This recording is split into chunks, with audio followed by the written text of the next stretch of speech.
Fibrianti Mutia Amir.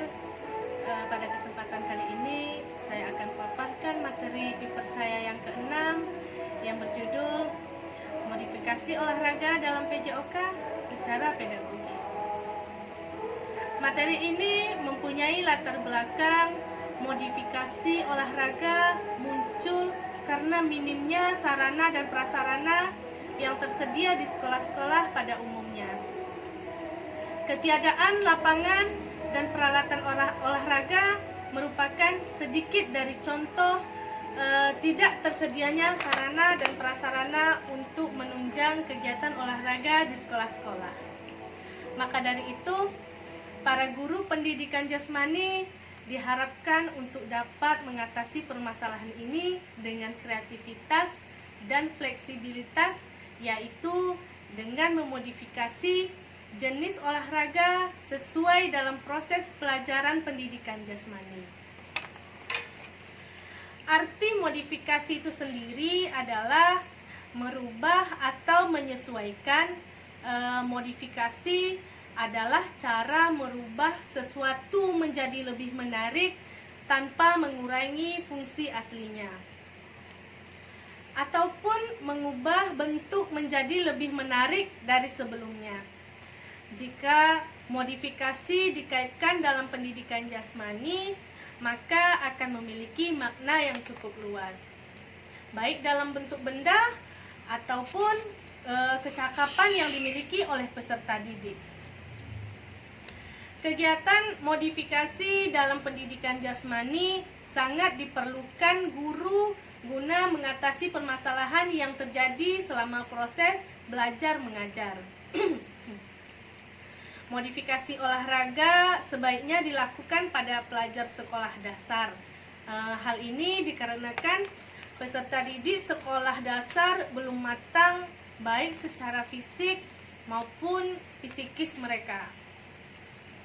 Oleh karena itu, agar pelajaran penjas dapat menarik bagi pelajar sekolah dasar, maka diperlukan modifikasi olahraga yang sesuai dengan usia mereka.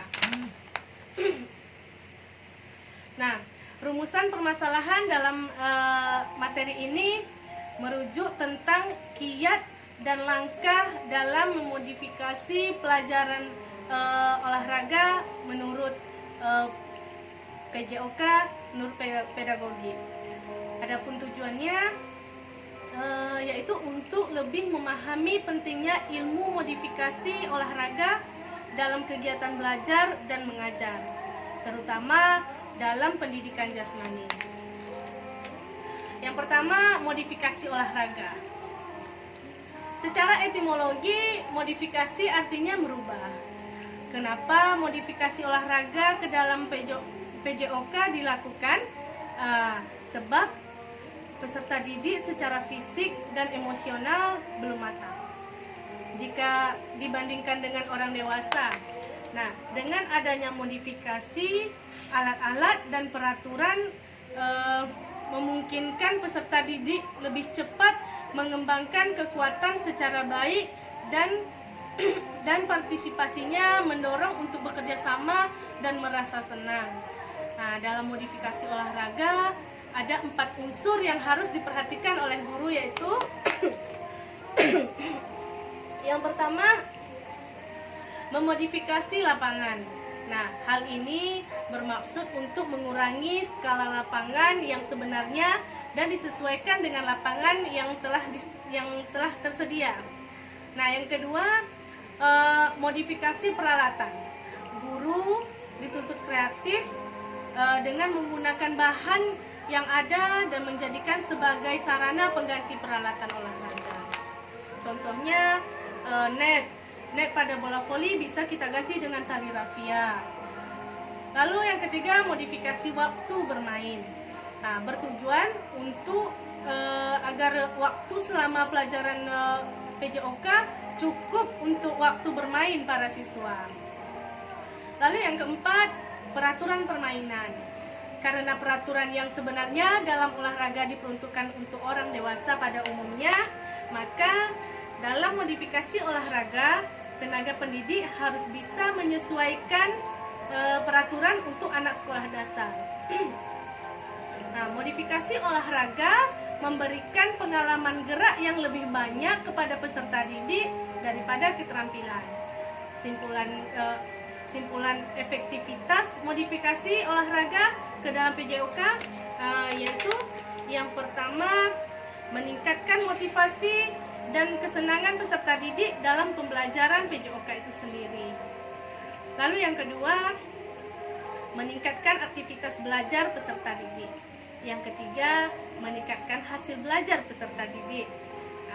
Yang keempat, mengatasi kekurangan sarana dan prasarana. Kemudian yang kedua, modifikasi evaluasi pembelajaran. Modifikasi evaluasi pembelajaran maksudnya adalah penyusunan aktivitas belajar yang terfokus pada evaluasi skill yang sudah dipelajari siswa pada berbagai situasi.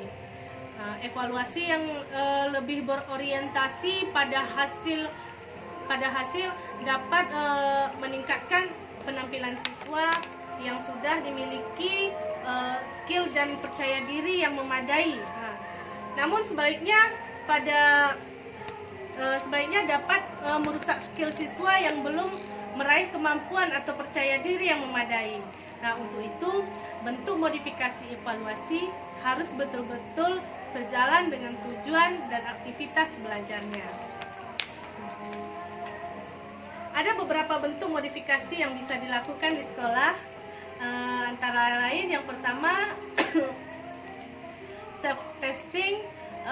Bentuk ini para peserta didik diminta untuk mengetes secara individu atau berpasangan tentang materi yang sudah dipelajari.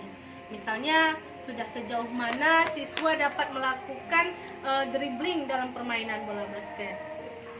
Kemudian yang kedua, kelompok atau grup.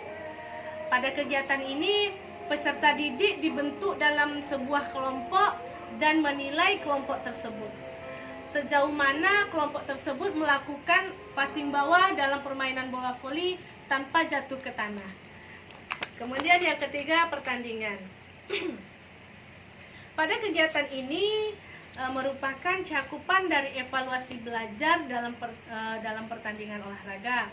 Dan pada kegiatan ini dapat dilihat siswa yang sudah menguasai materi dan siswa yang belum menguasai materi. Nah, pada materi ini dapat saya simpulkan, dalam modifikasi pendidikan jasmani dibutuhkan kecerdasan dan kreativitas para tenaga pendidik. Para tenaga pendidik harus lebih jeli dalam upaya pemanfaatan benda-benda yang ada di sekitar dan menjadikan lebih berfungsi dalam kegiatan belajar dan mengajar, khususnya pembelajaran PJOK.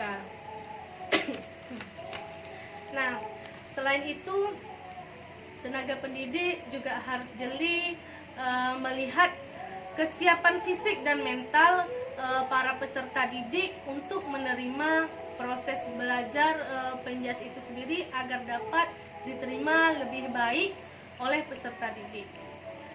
Saran saya sebagai guru olahraga, dalam proses belajar dan kita dalam proses belajar mengajar, seandainya kita mengalami kekurangan sarana dan prasarana olahraga itu sendiri, hendaknya para tenaga pendidik dapat lebih kreatif untuk dapat memanfaatkan benda-benda yang ada di sekitar kita dan menjadikannya sebagai peralatan olahraga agar proses belajar dan mengajar tetap dapat berjalan sebagaimana mestinya, walaupun hanya dengan peralatan yang minim dan sederhana. Baiklah, itulah paparan materi paper saya yang ke-6. Semoga ada manfaatnya. Lebih dan kurang saya mohon maaf. Billahi taufiq wal hidayah. Assalamualaikum warahmatullahi wabarakatuh.